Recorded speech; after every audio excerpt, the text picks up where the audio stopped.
When this boy hacked into his teacher's computer, he unknowingly caused a considerable ripple effect. He did not know what he saw on that computer, but the consequences were major when he told his parents about what he found. His teacher got arrested on the spot, and tensions grew sky high. Boy hacks teacher's computer. Teacher gets arrested when the boy tells what he saw on it. It all started as just an innocent prank. Colby and his teacher, Henry, joked around all the time that the outcome should have been the same. The two of them would laugh, and afterward, Colby would sit back in his seat and Henry would continue teaching the class. But things didn't turn out that way. Colby waited for the perfect moment to execute his prank. The school had just rung, so his teacher, Henry, and his classmates had just left the classroom, but Colby cleverly stuck around. He wanted to change the image on his teacher's desktop to something funny, but that's where it all went wrong. He snuck behind his teacher's desk and pressed enter on the keyboard, but unfortunately for Colby, the computer was locked and needed a password to access it. But that minor hiccup wouldn't stop Colby's prank from becoming a reality. He searched Henry's desk for clues and quickly found the missing link. Below the keyboard, a piece of paper was hidden, and on it was the password Colby needed. He typed it in, and the desktop opened up for him. To his surprise, it was empty. He expected teaching schedules or test drafts, but no, just a blank desktop except for one folder in the far right corner. Colby, being the curious kid he was, couldn't resist. He moved the mouse to the singular folder on the home screen and clicked. It was an innocent move, but one he would massively regret shortly after. Inside the folder were over 100 pictures of teacher Henry, but he was not alone in them. Henry posed with 100 different smiling children, all younger than Colby himself. It was odd, but the 10-year-old Colby didn't understand what he was looking at, so he simply finished up his prank and went on to play outside with his classmates. But by then, the damage had already been done. The images of the kids posing with teacher Henry were still embedded in his mind. And when he got back home, he told his parents about it. He brought the discovery with a smile because he didn't understand it very much. But his parents didn't share his optimism. They felt it was shade and acted accordingly.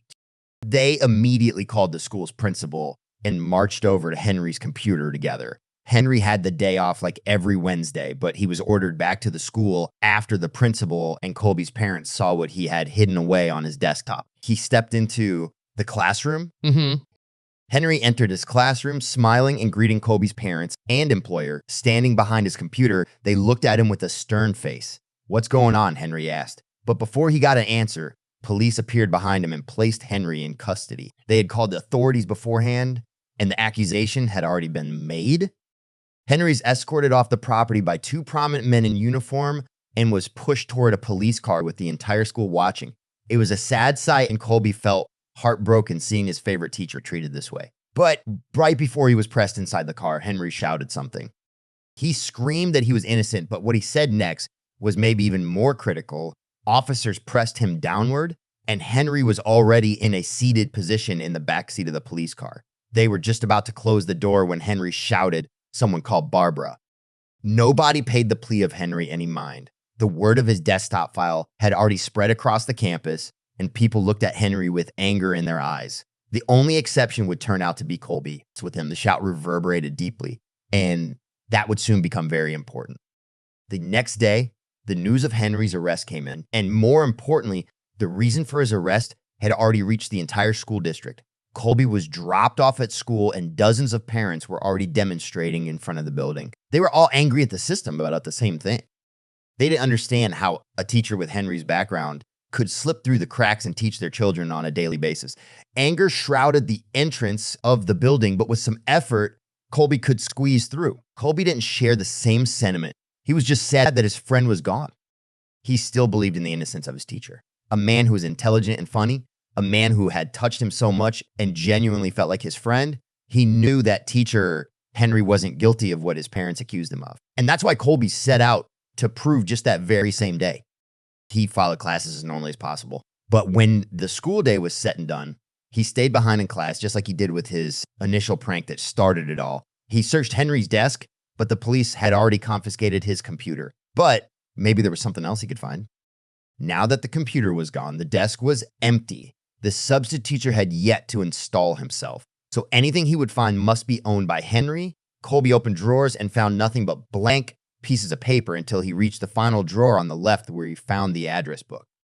And that's when the name Barbara popped up in his mind again. Henry tried to tell everyone that she needed to get involved in this, but nobody listened. Maybe Colby could make the difference by contacting her. Colby opened the book and searched for the name. Got it. He shouted in excitement. He picked up the class phone and called the number adjacent to the mysterious name. A woman answered, and she introduced herself as Barbara Wiseman. The woman asked who was calling, and Colby answered with his name before explaining the situation. This can't be. She spoke with panic in her voice. Barbara was in shock after hearing the tragic news. She couldn't believe that her friend, that was what she called him, got accused of such nonsense. Colby was glad that he finally spoke to someone who was on his side. Barbara added that she knew he was innocent and said she could prove it. Colby was ecstatic to hear that this woman could prove his friend's innocence. Barbara promised to come by the school as soon as possible and asked for Colby to stay put. So that was precisely what he did. The young boy sat beside the angry mob on the schoolyard and waited for Barbara to arrive. It took her just over 15 minutes to arrive at the school. She stepped out of a gray sedan and brought someone with her, a young girl who looked just over 5 years old. The duo walked over to Colby and shook his hand. At the same time, she sighed after seeing the angry crowd. These people don't know anything. The woman stated, "It's time that we set our friend free. Together, we can prove his innocence today. But to do so, we must go somewhere." Barbara said they had to go to the police station where the young woman would make a shocking statement. Let's go. Colby got in the car with Barbara, and together they drove over to the police station. And when they arrived there, they were surprised to see that an angry demonstrating mob had even formed there. A large group of parents were shouting and calling Henry's name. But Barbara and the two kids would soon silence them. Once they got inside the station, Barbara presented the officers with a bizarre revelation. She revealed that Henry wasn't a bad man at all, and that the notion of these parents was ignorant and wrong. Henry's a good man, and he is the biological father of all those 105 children. That statement was unexpected and raised some eyebrows for sure. The police initially didn't believe Barbara, and who could blame them? Her statement sounded like a make-believe story. But then Barbara presented them with her official contract revealing Henry as the biological donor to her 5-year-old daughter, the girl she brought along. His unselfishness was what gave all these 105 children lives, and it gave their parents the joy of finally having a family. He helped countless couples who couldn't have children of their own and presented them with the possibility to make their dreams come true. That man is a hero. Barbara stated, after that revelation, Barbara continued by showing the police her written contract, her email correspondence with Henry, and the conversations she had with other parents. And the pictures, I can explain those as well. It all has to do with our simple agreement. The frustrated mother said to the confused policeman, she said that Henry helped all these desperate parents out of the kindness of his heart. And in return, he only requested one thing. He wanted to have a picture taken with each of his children, just one time as a remembering. All the families agreed to that happily. And that's where those desktop pictures come from. Barbara even showed the police a picture of her daughter with Henry, and it matched the one on his computer, proving his innocence. The officers couldn't believe it. This resolved him of every crime placed upon their suspect. They had no choice and had to let him go. But there was a problem. Because of Colby's quick thinking and Barbara's undeniable evidence, Henry was a free man again. At least he was so by law, and what that meant for him went further than the walls of his 24-hour prison cell. His reputation as a person and teacher was tarnished, and the angry mob outside proved that. Henry had to flee out of the station's back door, but his termination letter was already on the doormat when he got home. The school had parted ways with him, and it turned out that no one wanted to hire him. Parents still viewed him as a crook and wouldn't let him around their children. So what now?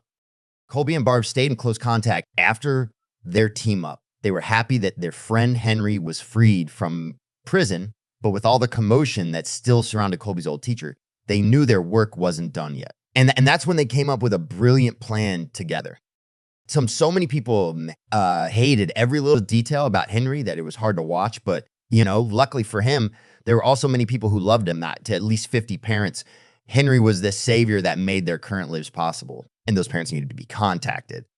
Barbara went to work straight away and took place behind her computer. She kept close contact with most of the parents, and the rest were easily traceable after a few quick calls. At the end of that day, Barbara had made over 100 phone calls, and things were set in motion. And it didn't take long for their plan to bear fruit. Just a few days later, a news article aired on TV and online. Colby knew it was coming, so he sat by the TV watching it like a hawk until the article popped up. Colby shouted for his parents to come over and watch it with him. It was still early morning when the news article aired, and the shout from their son in the living room drew in both half-asleep parents. But when they saw what was on the TV, they awoke instantly. The article showed over 300 people surrounding Colby's teacher in front of the State Hall.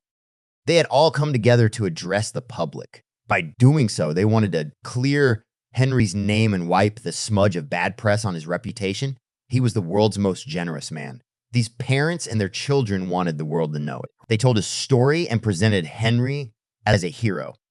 Henry himself stood in the middle, but remained quiet and humble. He had enough spotlights on him over the last couple of days and just wanted to recapture a sense of normality in his life.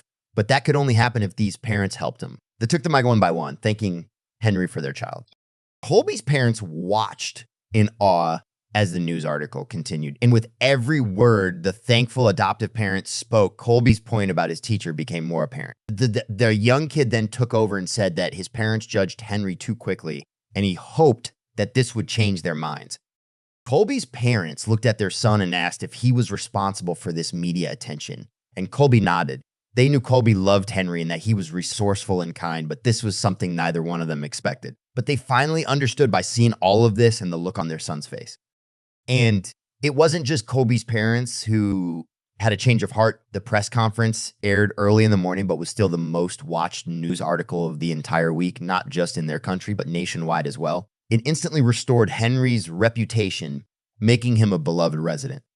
Colby was happy with the outcome of their plan and knew that his part was now finally done. His teacher was now truly free of any blame. Just like his teacher, Henry, he did it from the kindness of his heart. There was only one thing Colby hoped to get in return. And the very next day that wish came true. It was Monday and the first day of a new school week. Colby walked into class with his backpack gripped tightly. He was nervous, and everyone who talked about Henry in the hallway added to that tension. So the classroom was just around the corner.